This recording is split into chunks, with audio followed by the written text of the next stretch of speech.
নমস্কার বন্ধুরা, welcome to my channel. এখন জানোই যে সিলিন্ডারের খুব সংকট চলছে। তো এই সময় আমি একটা দারুণ জিনিস কিনে এনেছি, সেটা হচ্ছে বাজাজের ইনফ্রারেড কুকটপ। ঠিক আছে, এটা আগেই বলে দিই, এটা কোনো স্পন্সর ভিডিও নয়, জিনিসটা কিনেছি তাই তোমাদের সাথে দেখাচ্ছি। তো এটারই আজকে আনবক্সিং আর রিভিউ করব। ঠিক আছে, তো দেখো জিনিসটা খুলে দেখাচ্ছি যে এইটা না, সে আগেকার সময় যে কয়েলের উনুনগুলো হতো সেম জিনিস। এটা হচ্ছে শুধু তার একটু আপডেটেড ভার্সন, যেটার উপরে একটা গ্লাস প্যানেল লাগানো আছে আর কি। ঠিক আছে, তো একটা সেফটি ব্যাপার আছে যে তুমি শর্ট খাবে না বা ডাইরেক্ট গরমটা তোমার লাগবে না। বাট এগেন এখানেও তুমি ওই যে এই গোল প্যানেলটার উপরে যদি হাত দাও তাহলে কিন্তু ছ্যাঁকা লাগবে যদি গরম থাকা অবস্থায় তুমি হাত দাও। ঠিক আছে, তো সাইডে দেখতে পাচ্ছ এখানে একটু কোনাতে ভেন্ট দিয়েছে, আর পুরোটা তোমার অ্যালুমিনিয়াম বডি আছে। ওইদিকে একটা রেগুলেটরও আছে টেম্পারেচার বাড়া কমানোর জন্য, আর দুদিকে দুটো হ্যান্ডেল দিয়েছে। আর দেখো এই তারটা 3 পিন প্লাগ আছে, বেশ মোটা তার আছে।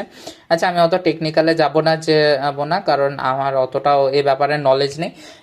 যাই হোক, এটা হচ্ছে তোমার 2200 ওয়াটের। ঠিক আছে, তো এই হচ্ছে পুরো জিনিসটা। আর এটা দেখতে পাচ্ছ পাওয়ার বাটন, এগুলো পুরো গ্লাস প্যানেলের ওপরে সেন্সার টাইপের power button, timer, manual, soup, barbecue, আর ওটা ফ্রাই মোড, মানে 3টে মোড আছে। সেটা হচ্ছে স্যুপ, ফ্রাই, বারবিকিউ। আর ম্যানুয়াল আছে, স্ক্রিন আছে একটা টেম্পারেচার দেখানোর জন্য, আর বাজাজের ব্র্যান্ডিং আছে। ঠিক আছে, আর এটা দেখো একটা জালি দিয়েছে যে এটাতে তোমরা কোনো গ্রিলড আইটেম করতে পারো, যেমনি গ্রিলড চিকেন হোক বা গ্রিলড পনির হোক বা বেগুন পোড়া, বা তোমরা যদি রুটি শেখো তখন এইটা কাজে লাগবে। ঠিক আছে, তো তোমরা যদি চাও যে আমি এইটার মধ্যে কোনো গ্রিলডের কোনো খাবার আইটেম করে দেখাই, তাহলে সেটাও আমাকে কমেন্ট করে জানিও, আমি তোমাদেরকে দেখাবো। আর এই দেখো গ্রিলড আইটেম করার জন্য দুটো শিকও দিয়েছো, বেশ পয়েন্টেড আছে। আচ্ছা, তো তোমরা আমাকে কমেন্ট করে জানিও যদি কোনো গ্রিলড আইটেম যদি তোমরা দেখতে চাও যে আমি করে দেখাই তার জন্য। তো এমনিভাবে তুমি শিকগুলো বসাতে পারো। ঠিক আছে, তো অ্যাজ যেটা বলছিলাম যে এই মেশিনটা অ্যাজ কয়েলের ওপরে, তো এখানটায় দেখো নো টাচ সিম্বল দেওয়া আছে, কারণ এই জায়গাটা খুব গরম হয়ে যায়, পুরো কয়েলটা রেড হয়ে দেখা যায় আর কি। ঠিক আছে, এবার তোমাদেরকে আমি চালিয়ে দেখাই। দেখো সুইচ দিলাম, তো এখানে স্ক্রিনে ব্লিঙ্ক করছে। ঠিক আছে, পাওয়ার বাটনেও ব্লিঙ্ক করছে, তো পাওয়ার বাটন দিলাম, তো দেখো স্ক্রিনে অন দেখালো।